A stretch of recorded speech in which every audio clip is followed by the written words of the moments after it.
ವಿಷ್ಣು ರುದ್ರ ಬೇಗ ಬನ್ನಿ ಬನ್ನಿ ಏನೋ ತೋರಿಸ್ಬೇಕು ಕಣ್ರು. ಯಾಕೆ ಗೇಮಿಸ್ ಬಿಡ್ತಾ ಇದೆಯಾ? ಅಯ್ಯೋ ನಮ್ಮ ಮನೇಲಿ ಏನ್ ನಡೀತಾ ಇದೆ ಅಂತ ನಿಮಗೆ ತೋರಿಸ್ಬೇಕು. ಬೇಗ ಬನ್ನಿ ಬನ್ನಿ ಬನ್ನಿ ಬನ್ನಿ.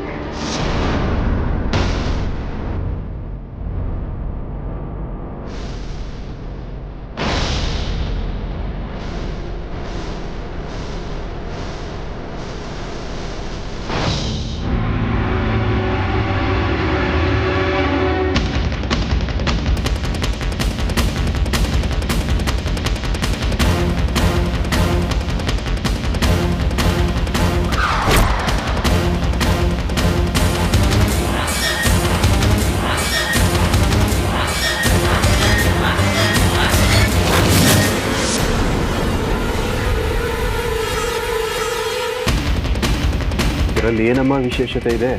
ಏನೋ ಮಹಾ ವಿಶೇಷ ಅಂತ ಕರ್ಕೊಂಬಂದಿಯಲ್ಲ. ಪ್ರತಿದಿನ ಮಲ್ಲಿಗೆ ಮಣಿನೇ ತಾನೇ ಊಟ ಮಾಡ್ಬೋದು. ಇದನ್ನೇನೋ ವಿಶೇಷ ಅನ್ನೋ ಹಾಗೆ ನಮ್ಮಿಬ್ರನ್ನ ಬೇರೆ ಕರ್ಕೊಂಡು ಹೋಗ್ತಾ ಇದ್ದೆ. ನಿಜವಾಗಿ ನೀವಿಬ್ರು ತಪ್ಪಿಕೊಂಡು ಆ ಎಲೆ ನೋಡ್ದ, ಅದ್ರ ಮೇಲೆ ಎಷ್ಟು ಥರ ಅಡುಗೆ ಮಾಡಿ ಬಡಿಸಿದ್ದಾಳೆ. ಅಲ್ಲ, ನಾವು ಈಗ ತಾನೇ ಊಟ ಮಾಡಿದ್ವಿ ತಾನೆ, ನಮ್ಗೆ ಅದೆಲ್ಲ ಇತ್ತ ನೋಡು. ಇದು ಮಲ್ಲಿಗೋಸ್ಕರನೇ ಮಾಡಿರೋ ಥರನೇ ಇದೆ.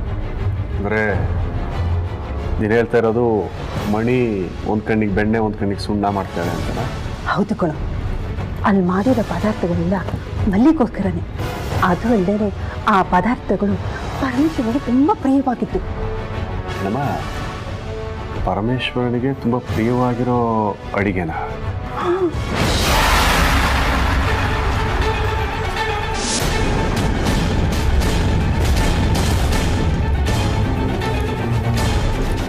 ಅಣ್ಣ, ಅಮ್ಮ ಹೇಳ್ತಿರೋದ್ರಲ್ಲಿ ಏನೋ ಗುಟ್ಟಡಗಿದೆ ಅಂತ ನನಗನ್ನಿಸ್ತಾ ಇದೆ. ಮಣಿ ಮಣಿ ಬಾಮ ಇಲ್ಲಿ ಬಂದೆ. ಏನಮ್ಮ ಅದು ಅಡಿಗೆ ವಿಶೇಷ? ಮಾವ, ನಿಮ್ಮ ಅನುಮಾನ ಏನು ಅನ್ನೋದು ನನಗೆ ಗೊತ್ತಾಯ್ತು. ಶಿವನಿಗೆ ಪ್ರಿಯವಾದ ಭಕ್ಷ್ಯಗಳನ್ನ ಆ ಮಗುಗೆ ಯಾಕೆ ಬಡಿಸ್ತಾ ಇದ್ದೀನಿ ಅಂತ ತಾನೆ. ಈ ಮನೆ ಸೊಸೆಯಾಗಿ ನನ್ನ ಕರ್ತವ್ಯನ ನಾನು ಮಾಡ್ತಾ ಇದ್ದೀನಿ. ನಿನ್ನ ಕರ್ತವ್ಯ ಏನದು? ಹೌದು ಮಾವ, ನಿಮ್ಮ ಮನೆಗೆ ಯಾವುದೋ ಒಂದು ಶಾಪ ಇದೆ. ಅದಕ್ಕೆ ಈ ಮನೇಲಿ ಶಾಂತಿನೂ ಇಲ್ಲ, ನೆಮ್ಮದಿನೂ ಇಲ್ಲ. ಅದರಲ್ಲೂ ನಿನ್ನ ಚಿಕ್ಕ ಮಾವ ದೊಡ್ಡ ಮಾವನ ಜೀವದ ಕಂಟಕ ಇದೆ. ಅದು ನಿವಾರಣೆ ಆಗಬೇಕು ಅಂದರೆ ಸೋಮೇಶ್ವರನ ವ್ರತ ಮಾಡಿ ಶಿವನಿಗೆ ಪ್ರಿಯವಾದ ಭಕ್ಷ್ಯಗಳನ್ನ ಮಕ್ಕಳಿಗೆ ತಿನ್ಸಿದ್ರೆ ಎಲ್ಲ ಕಷ್ಟಗಳು ನಿವಾರಣೆ ಆಗಿ ನೀವು ಏನು ಬಯಸ್ತಿರೋ ಅದು ಆ ಶಿವ ಪ್ರಾಪ್ತಿ ಮಾಡ್ತಾನೆ ಅಂತ ಹೇಳಿದ್ರು. ನಾವು ಬಯಸಿದ್ದೆಲ್ಲ ಅಂದ್ರೆ? ಏಯ್ ರುದ್ರ, ಬಾಯಿ ಮುಚ್ಕೊಂಡಿದ. ಅಲ್ಲ, ಈ ವ್ರತದ ಬಗ್ಗೆ ನಾನು ಕೇಳೇ ಇಲ್ವಲ್ಲ. ಅಯ್ಯೋ ಅಜ್ಜಿ, ಇದು ಅನಾದಿ ಕಾಲದಿಂದನೂ ಇದೆ. ಕೇಳಿಲ್ಲ ಅಂದ್ರೆ ಏನರ್ಥ? ಸರಿ, ಈ ವ್ರತದ ಬಗ್ಗೆ ನಿನಗೆ ಯಾರು ಹೇಳಿದ್ದು? ಇನ್ಯಾರು ಹೇಳ್ತಾರೆ ಮಾವ? ಶಾಸ್ತ್ರಿಗಳು.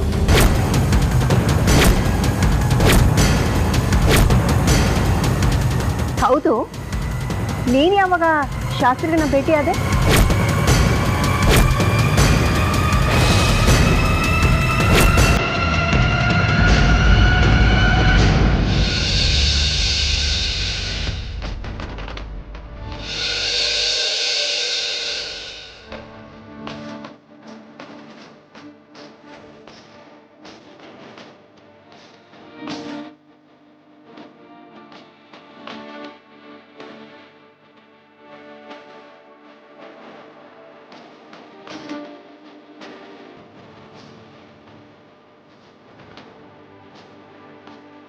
ನಿಮಗೆ ನಾನು ಹಾಲಿನ ಅಭಿಷೇಕ ಮಾಡಬೇಕು. ನಾನು ಅಭಿಷೇಕ ಮಾಡೋದನ್ನ ಈ ಮನೆಯವ್ರು ಯಾರು ನೋಡಬಾರ್ದು. ಹೀಗಾಗಿ ನೀವು ನಿಮ್ಮ ಮೂಲ ರೂಪಕ್ಕೆ ಬರಬೇಕು ಅಂತ ಪ್ರಾರ್ಥಿಸ್ಕೊಳ್ತೀನಿ.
ಆವತ್ತು ಅಮ್ಮನೂ ಹೇಳಿದ್ರು, ನಾನು ಹೇಳಿದೆ. ಅಣ್ಣ ನಮ್ಮಿಬ್ರು ಮಾತನ್ನು ನೆಗ್ಲೆಕ್ಟ್ ಮಾಡ. ಈಗ ಅವನಿಗೆ ತೋರಿಸ್ತೆ. ಅಣ್ಣ ಅಣ್ಣ ಅಣ್ಣ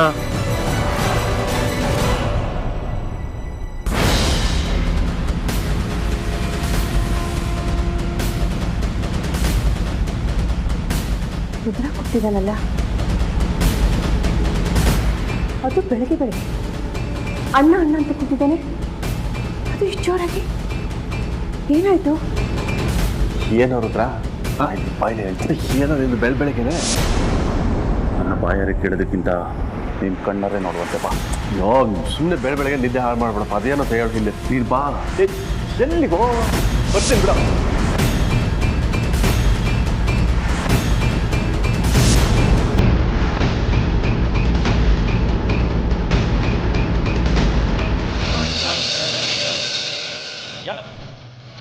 ರುದ್ರ, ವಿಷ್ಣು, ನೀವೇ ಕುತಂತ್ರದಿಂದ ಪ್ರಯತ್ನ ಪಟ್ಟರು ಅಮೃತಳ ರಹಸ್ಯನ ನಿನ್ನ ಕೈನಲ್ಲಿ ತಿಳ್ಕೊಳ್ಳೋಕ್ಕಾಗೋದಿಲ್ಲ.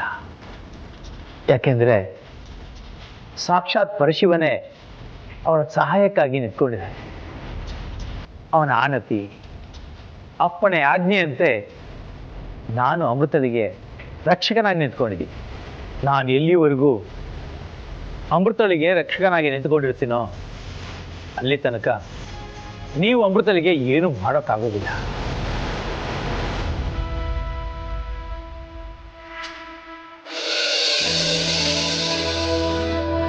ಅಮೃತ,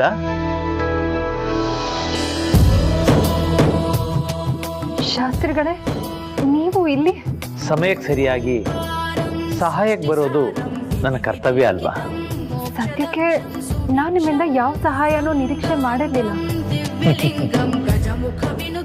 ನೀನು ನಿರೀಕ್ಷೆ ಮಾಡದೆ ಹೋದ್ರು ನಿನಗೆ ಸಹಾಯ ಮಾಡು ಅಂತ ಆ ಪರಶಿವ ನನಗೆ ಆಜ್ಞೆ ಮಾಡಿದ. ಅದಕ್ಕೋಸ್ಕರ ಬಂದೆ. ನಿನ್ನ ರಹಸ್ಯನ ತಿಳ್ಕೊಳ್ಳೋದಕ್ಕೆ ಅವರೆಲ್ಲರೂ ಬರ್ತಾ ಇದ್ದಾರೆ. ನೀನು ಅಭಿಷೇಕದಲ್ಲಿ ಮುಳುಗಿರೋದ್ರಿಂದ ನಿನಗದು ತಿಳಿಲಿಲ್ಲ. ಅದಕ್ಕೆ ನಾನಿಲ್ಲಿಗೆ ಬರಬೇಕಾಯ್ತು.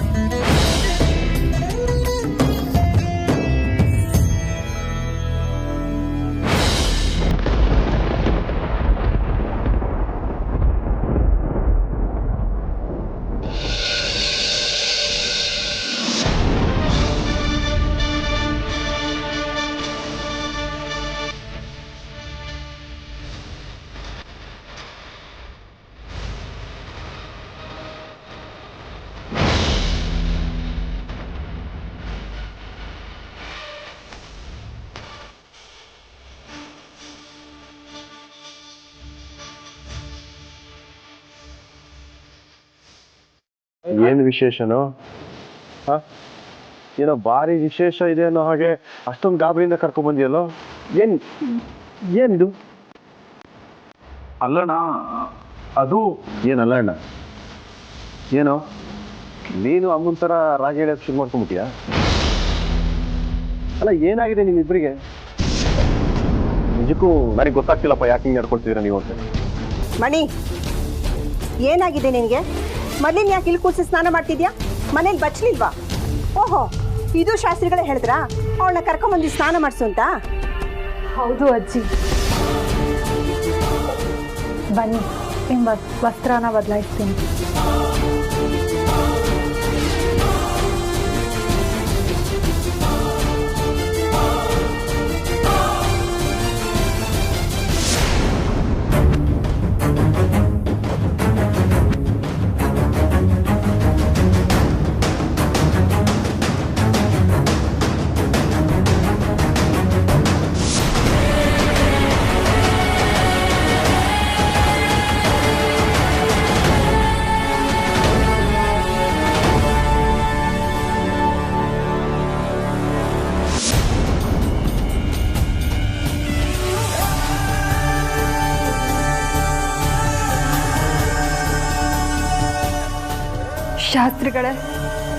ಶಾಸ್ತ್ರಿಗಳೇ,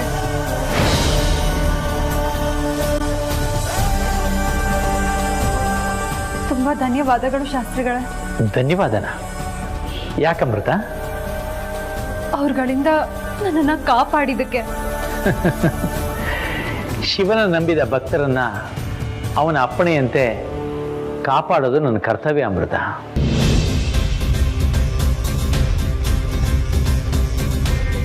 ಇನ್ನು ಮುಂದೆ ಈ ರೀತಿ ಆಗದೆ ಇರೋ ಥರ ಎಚ್ಚರ ವಹಿಸ್ತೀನಿ. ಒಳ್ಳೇದಾಗಲಿ.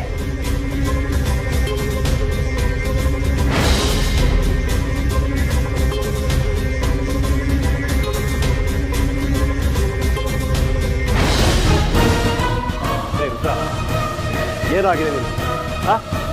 ಇದೇನೋ ಬಾರಿ ದೊಡ್ಡ ರಾಜರಹಸ್ಯ ನೋಡಿದೆ, ಬನ್ನಿ ನೀವು ನೋಡಿ ಅಂತ ಅಷ್ಟೊಂದು ಗಾಬರಿಯಿಂದ ಕರ್ಕೊಂಡ್ ಬಂದಿಲ್ಲ. ಏನಾಯ್ತೀವಿ? ಅದೇನೋ ಹಾವಂತೆ ಅಮೃತ ಅಂತ. ಮಣ್ಣು ಇಲ್ಲ, ಬಸ್ಸಿನೂ ಇಲ್ಲ, ಬೆಳಗ್ಗೆ ನಿದ್ದೆ ಕೆಡಿಸ್ತಾ ಇರ್ತೀವಿ. ಅಣ್ಣ, ಯಾಕೆ ನೀನು ನನ್ನ ನಂಬ್ತಾ ಇಲ್ಲ? ಏನೋ ನಾನು ನಂಬ್ತಿಲ್ಲ ನಿನ್ನ. ಅಲ್ಲಿ ಇದ್ದ ಜಾಗದಲ್ಲಿ ನಾಗಮಣಿ ಇತ್ತು, ಮಣಿ ಇದ್ದ ಜಾಗದಲ್ಲಿ ಅಮೃತ ಹಾವಿತ್ತು. ಇದು ಸತ್ಯ. ಪುತ್ರ, ಬೆಳಗ್ಗೆ ಬಂದು ನಿದ್ದೆ ಹಾಳು ಮಾಡಿದ್ಯಾ? ಈಗ ಮೂಡ್ ಹಾಳು ಮಾಡ್ತಾ.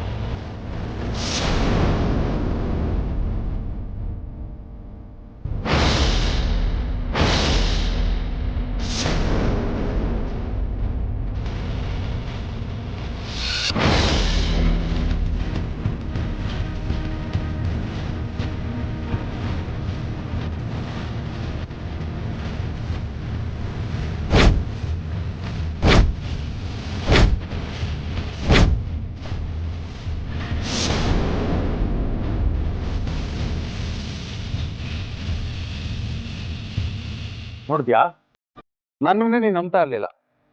ಹಾಗಿದ್ರೆ ಅರಶಿನದ ನೀರು, ಕುಂಕುಮದ ನೀರು, ಆ ಹೂ ಎಲ್ಲಿಂದ ಬರುತ್ತೆ? ನೋಡಿದ್ಯಾ, ಈಗಲಾದ್ರೂ ನನ್ನ ಮಾತು ನಂಬ್ತೀಯ? ನಾನು ಹೇಳಿದ್ದು ಸುಳ್ಳಾಗಿದ್ದಿದ್ರೆ ಈ ಅರಶಿನ, ಕುಂಕುಮದ ನೀರು, ಹೂ ಹೇಗೆ ಬಂತು?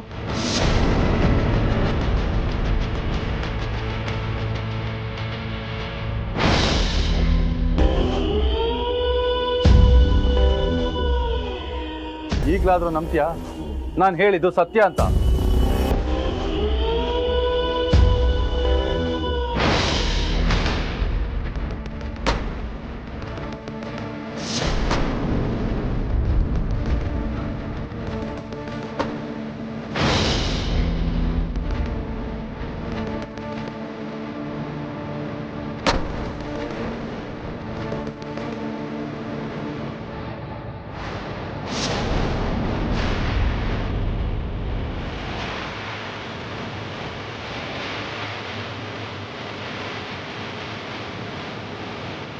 ಅಜ್ಜಿ, ಏನಿದು?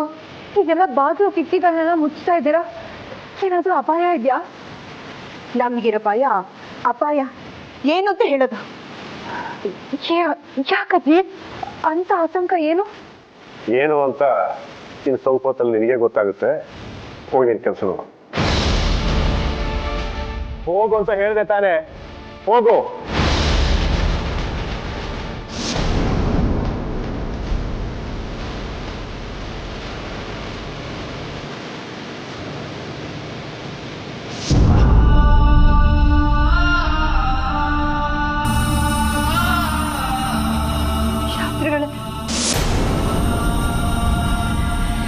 ಈ ಮನೆಯಲ್ಲಿರೋರೆಲ್ಲ ತುಂಬಾ ವಿಚಿತ್ರವಾಗಿ ನಡ್ಕೊಳ್ತಾ ಇದ್ದಾರೆ.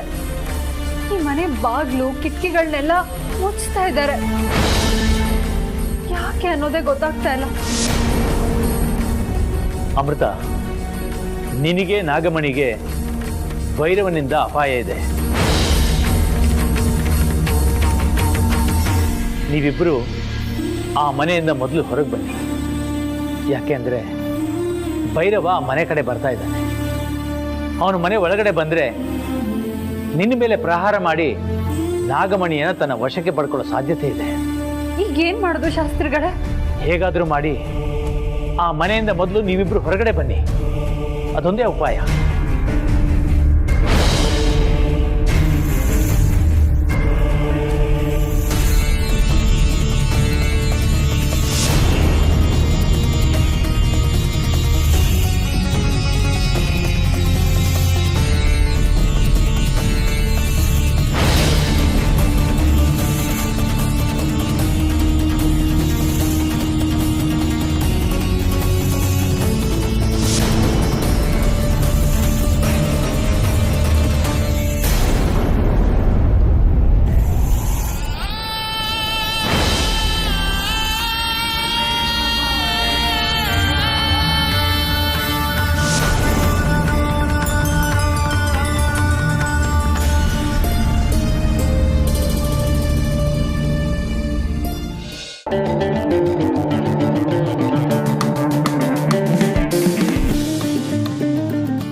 ಯಾರು ಗಿರಾಕಿನೇ ಕಾಣಿಸ್ತಿಲ್ವಲ್ಲ.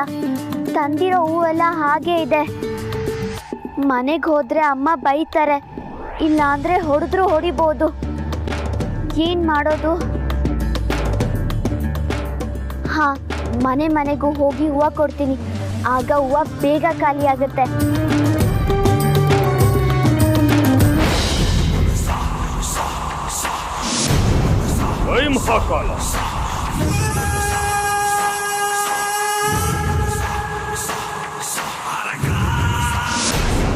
ಹೂವ ಅಮ್ಮ, ಹೂವ 10 ರೂಪಾಯಿ ಮಳ ಹೂವ, ಕನಕಾಂಬ್ರ, ಮಲ್ಗೆ ಹೂವ. ಹೂವ ಅಮ್ಮ, ಹೂವ. ಹೂವ ಅಮ್ಮ, ಹೂವ.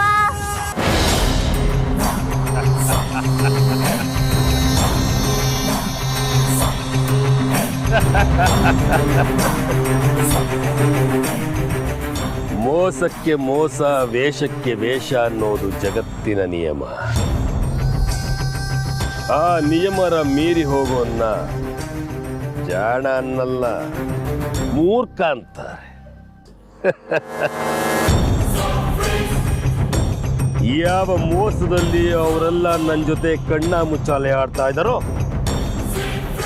ಅದೇ ಮೋಸದಲ್ಲಿ ನಾನು ಅವ್ರ ಜೊತೆ ಕಣ್ಣ ಮುಚ್ಚಾಲೆ ಆಡ್ತೀನಿ. ಆಗ್ಲೇ ನನ್ನ ಶಕ್ತಿ ಸಾಮರ್ಥ್ಯ ಅವರಿಗೆ ಗೊತ್ತಾಗ್ತದೆ.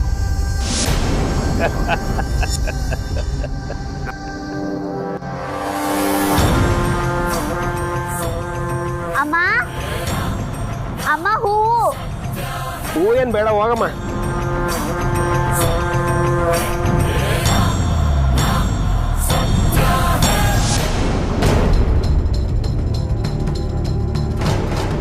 ಪುಟಿ, ನಿನ್ನ ಹೆಸರೇನಮ್ಮ? ಮಲ್ಲಿ ಅಂತ. ಯಾಕೆ ಕೇಳ್ತಾ ಇದ್ದೀರಾ? ಹೇಳ್ತೀನಿ. ಯಾಕೆ ನಿನ್ ಮುಖ ಎಲ್ಲ ಸೊರ್ಗೋಗಿದೆ? ಬೆಳಿಗ್ಗೆಯಿಂದ ಅಲಿತಾ ಇದ್ದೀನಿ, ಬೋಣಿ ಆಗೋದಿಲ್ಲಿ.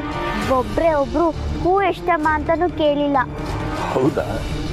ಈಗೇನು ಈ ಬುಟ್ಟಿಲಿರೋ ಹೂವೆಲ್ಲ ಖಾಲಿ ಆಗ್ಬೇಕು ಅಲ್ವಾ? ಹೌದು ಅಂಕಲ್.